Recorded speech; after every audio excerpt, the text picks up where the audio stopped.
Basta, so, Saturday unboxing na naman tayo at meron tayong medyo familiar na keyboard which is Fantech, nakalagay na naman dyan.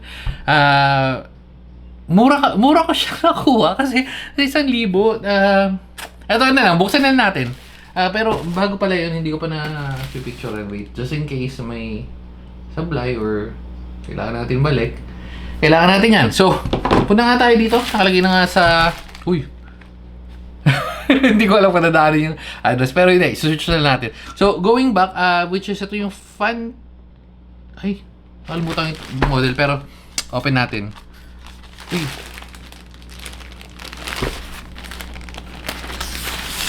Hoop!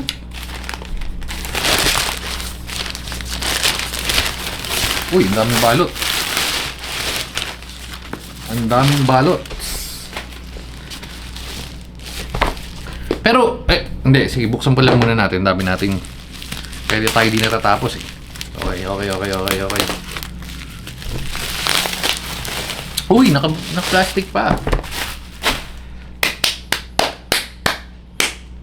Okay, so, Fantech Atom 81. Maraming variant to. Pero ito yung medyo natipuhan ko. So, yan. Okay. Buo naman yung box. Hindi naman siya kadurog-durog, pero okay, so 3-pin, 26 key rollover, 26 keys. Okay. Ito 20 rollover N key or rollover, ito yung parang pwede mong pagsabay-sabay yung pindutin kasi merong keyboard na tayo nagkaroon before, pero kasi defective yung keyboard na yun. So, parang ang maximum niya lang is 5 yata or 6 na keys. Pero, yun na. So, double injection. Design to last age. Okay. Adjustable height, 17 lighting modes. So, syempre, linear gang. So, red switch. Okay. Medyo iba yung box niya. Medyo flashy na siya ngayon. Unlike yung mga previous nilang pinapadala. Hindi pinapadala. Binili ko siya pero pinapadala yun. Pinapadala yun yung mga kasama sa box. Pero eto na nga, ang original price is 1,159 pero nakuha natin ng 1,038. Ito yung sinasabi kong iba-ibang model niya. Again, hindi siya Uy, wait lang. Ba't mas mura to? 930 hindi ito. Ito okay. So, okay. Yung sinasabi ko pala, tatlong klase pala siya, pero dalawang variant or yung kulay. Atom 63, which is yung blue, or so yung parang inverted na white, inverted na blue, which is nasa 935, roughly mga 950 yan, pag kasama ng shipping. Ito yung nakuha natin, Atom 81, ito yung pinili ko.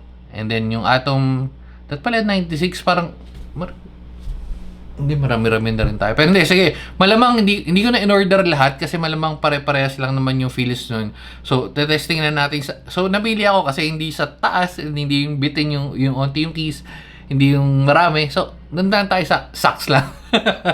Okay, so, and then yung switches nila, blue and red. So, typical na, clicky or linear. And, open natin to. Hindi tayo tatagal. Parang shit sabi ko na wait lang, confirm ko lang.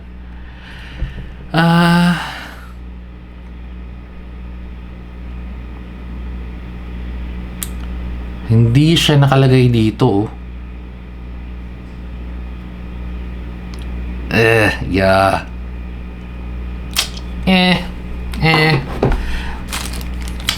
Okay. Nakita nyo naman, medyo nakakadismaya kasi 2024 na ng September and meron na ngang yung mga nakuha natin nakaraan na bili nating keyboard, meron nang magnetic pero meron pang literal na wired keyboard. So, okay lang. Okay. And yung switch niya is Fantech. Medyo nakaka-disappoint tong mag-tag na to. What the one? Man naman. Ba't pa kayo naglalabas ng ganung lagang keyboard? Matic to, mahal. Okay, so, yun yung keyboard.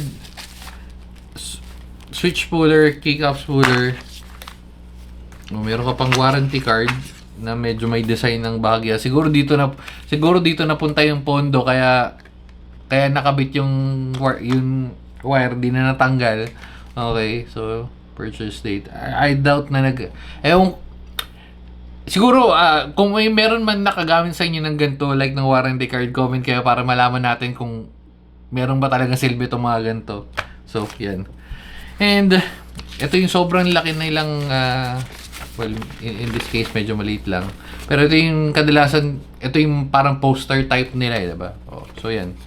FN keys, pause, brightness, speed, okay.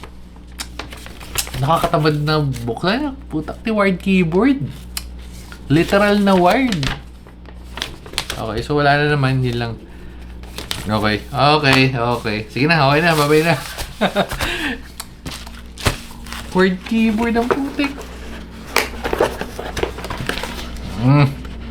1,000, isipin mo sa keyboard, isang keyboard yung ano mo, presyo mo, tapos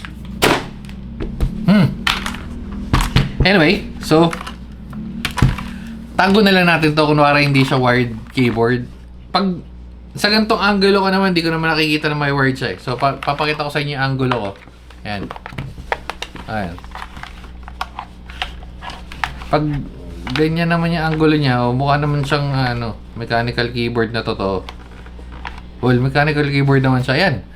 Ganyan na lang. So, ito na lang yung thumbnail. ito na lang yung thumbnail natin. 3, 2, 1. Tataka sa, bakit nakaganon yun? Ayan. Kung bakit nakaganon, ito yung sagot. Kasi may wired. Literal na wired. Diyos ko po. Okay. Gilid, wala naman. At saka magaang siya eh. Plastic. Pero, oops. Pero maganda yung, ito lang. Pero sa sabog. Pero maganda yung tunog niya. Mahal to, men. Mahal talaga, promise. So, yung kickstand, dalawa rin. Atom 81 mechanical. But meron ka pang PN is product number. Okay. Kalahin mo may product number pa sila. Ibig sabihin marami-rami yung pinalabas nilang ganito. Mahal, men. Open natin. Tingnan natin kung may bakit mahal yun. Bakit mahal. Okay, open na. Tingnan nyo ito, hindi ko pa nga bubuksan yung ilalim. Ito. Nakikita nyo to? I know, generic to. Na plate. I know. Diba? Wala lang, share ko lang. Pero, open natin. Tapos ang shit, durog. So, ito naman yung isang part. Testing natin kasi nga pag hindi gumagana yung isa, testing natin. Oops. Yun. Okay. Tingnan nyo. To. Fantech, ba't naman ganyan?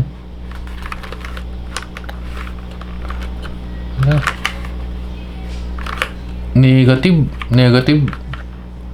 Pero kung trip yung kulay, why not? Pero, I don't recommend it kasi for the price of 1,000, I know na 75 keys siya, meron siyang pindutan na ganito, meron siyang knob, meron ganito.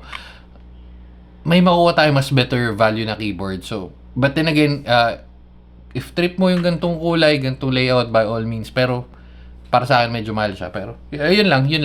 Pero, typing feels na lang siguro. Baka makabawi sa typing feels. Lapag natin. Hindi ko na connect. Pero, testing natin. The quick brown fox na lang. Itong part na to medyo okay. Napipindot. Pero, tuloy-tuloy to. Malamang sound lang to. Kasi, kung mechanical, kung ganito nga yung ano nila, malamang wala na tong software. So, okay. So, pero, meron siyang caps lock. Meron siyang Windows and then is scroll lock. So, testing na nga natin. Typing test tayo. Angat lang natin. The quick brown fox na lang.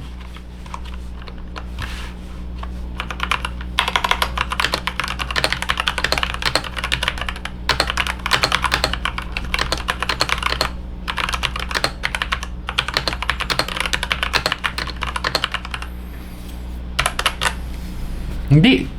Negative.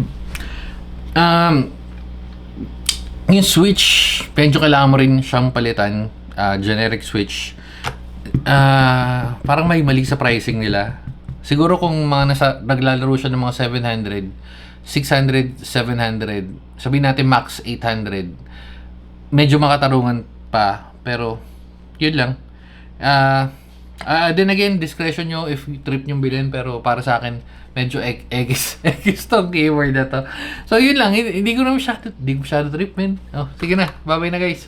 Hanggang sa susunod na keyboard. Meron pa tayong bisita dito. May sumisingit po. Oh, bye-bye na, guys. Bago na kasi kaya na to ng bye-bye. Babu. Ano nga to? Fantech Atom 81. Babu.